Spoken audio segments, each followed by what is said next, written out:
আসসালামু আলাইকুম ওয়া রাহমাতুল্লাহি ওয়া বারাকাতুহু। বিসমিল্লাহির রহমানির রহিম। আমার প্রিয় দর্শক, আপনার উপর আল্লাহর রহমত ও শান্তি বর্ষিত হোক। প্রিয় দর্শক, ধরেন এক রোগী হঠাৎ করে গাছের আগায় উঠে গেছে, আবার ফুট করে সেখান থেকে নেমে পড়ে গেছে, মুখ দিয়ে ফেনা চলে এসছে। এখন এই রোগী জিনে ধরা রোগী নাকি মানসিক রোগী, যেটাকে আমরা পাগল বলে থাকি? এই রোগীর চিকিৎসায় আপনি কি মানসিক রোগের ডাক্তারের কাছে নিয়ে যাবেন নাকি জিন ছাড়াবার চিকিৎসকের কাছে নিয়ে যাবেন? অতএব আপনার বোঝা দরকার এটা জিনের রোগী নাকি পাগল বা মানসিক রোগী। এটা বোঝার সুস্পষ্ট কিছু সিমটম, লক্ষণ বলছি ইনশাআল্লাহ। প্রিয় দর্শক, মনে রাখবেন, জিনে ধরা রোগী কখনো বেহুশ হয়ে যায়, তার হুঁশ থাকে না। হুঁশে আসার পরে যখন তাকে জিজ্ঞেস করা হয় তখন সে বলে যে সে কিছুই জানে না।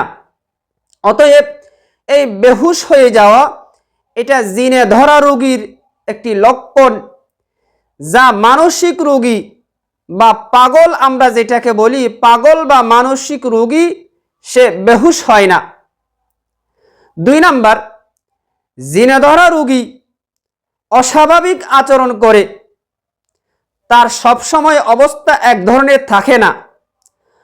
কখনো সে ভালো মানুষ, সুলুয়ানা, আবার যখন তার উপর সওয়ার হয় ভর করে তখন সে অস্বাভাবিক আচরণ করে। কিন্তু যেটা আমরা মানসিক রোগী বা পাগল বলি, সে সবসময় পাগল। পাগল তো পাগলই, সে নর্মাল অবস্থায় থাকে। প্রিয় দর্শক, জিনে ধরা রোগীর আরেকটি সুস্পষ্ট লক্ষণ, তার কাছে কোরআন হাকিমের তেলাওয়াত যখন করা হয় তার ভালো লাগে না, আজান দেওয়া হলে তার অসহ্য লাগে। কোরআন তেলাওয়াত অথবা আজান, ইকামত, এগুলো জিনে ধরা রোগীর সহ্য হয় না, পাগলের সহ্য হয়। সহ্য বলতে পাগল তো পাগলই, তার কাছে আপনি গান বাজনা করেন অথবা কোরআন তেলাওয়াত বা আজান দেন, একই অবস্থা। 4 নাম্বার, জিনে ধরা রোগী কখনো ভিন্ন ভাষায় কথা বলে, যে ভাষা সে কখনো জানতো না, তার বাপদাদার আমলে সে শিখে নাই। একজন জিনে ধরা রোগী, আপনারা তাকে ধরতে যাচ্ছেন কথার কথা, সে ফুট করে বলে উঠল, গেট আউট, আম প্রাইম মিনিস্টার। অথচ সে প্রাইম মিনিস্টার এটা কখনো শিখে নাই, সে বানান করতে জানবে না, কিন্তু সে বলে ফেললো বা বলে উঠল, আম প্রেসিডেন্ট অফ বাংলাদেশ।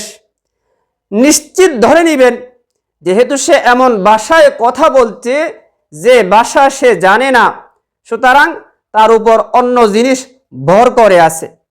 আর পাগল, পাগল যদি এমনিতেই সে ওই ভাষা জানে তবে বলবে, নতুবা সে বলবে না। সে এমনি রাস্তায় রাস্তায় হেঁটে হেঁটে হাসবে, গান গাইবে, স্বাভাবিক নর্মাল অবস্থা তার থাকবে। প্রিয় দর্শক, আরেকটা সুস্পষ্ট লক্ষণ, জিনে ধরা রোগী স্বপ্নে দেখে তাকে বাড়ির উপরে ছাদের থেকে ফেলে দেওয়া হচ্ছে, অথবা তাকে কালো সাপ, কালো কুকুর এই জাতীয় কিছু তাড়া করছে, দৌড়াচ্ছে। পাগলের এইসব কোনো অনুভূতি নাই, সেই ফিলিং, অনুভূতি নেই বলেই তো সে পাগল। কিন্তু জিনে ধরা রোগী এমন স্বপ্ন দেখে যে সে ছাদ থেকে তাকে কেউ ফেলে দিচ্ছে, সে পড়ে যাচ্ছে। যাই হোক, এই ধরনের কিছু লক্ষণ আপনি প্রথম অবস্থায় খেয়াল করবেন। যদি বুঝতে পারেন সে জিনে ধরা রোগী নয়, মানসিক রোগী, তবে মানসিক রোগ বিশেষজ্ঞ ডাক্তার বা মানসিক রোগীর ডাক্তারের কাছে নিয়ে যাবেন তার চিকিৎসার জন্য। আর যদি আপনার বুঝে আসে সে পাগল বা মানসিক রোগী নয়, জিনে ধরা রোগী, তাহলে তার সেইভাবে চিকিৎসা করতে হবে। যেভাবেই হোক, প্রিয় দর্শক, আমি আপনি আমার আত্মীয় স্বজন, আপনার আত্মীয় স্বজন, সকল ভাই বন্ধু সবাই সুস্থ থাকুক, কেউ নিজে অসুস্থ না হোক, আত্মীয় স্বজন অসুস্থ না হোক, এই কামনা বাসনা নিয়ে আজকের মতো বিদায় নিচ্ছি।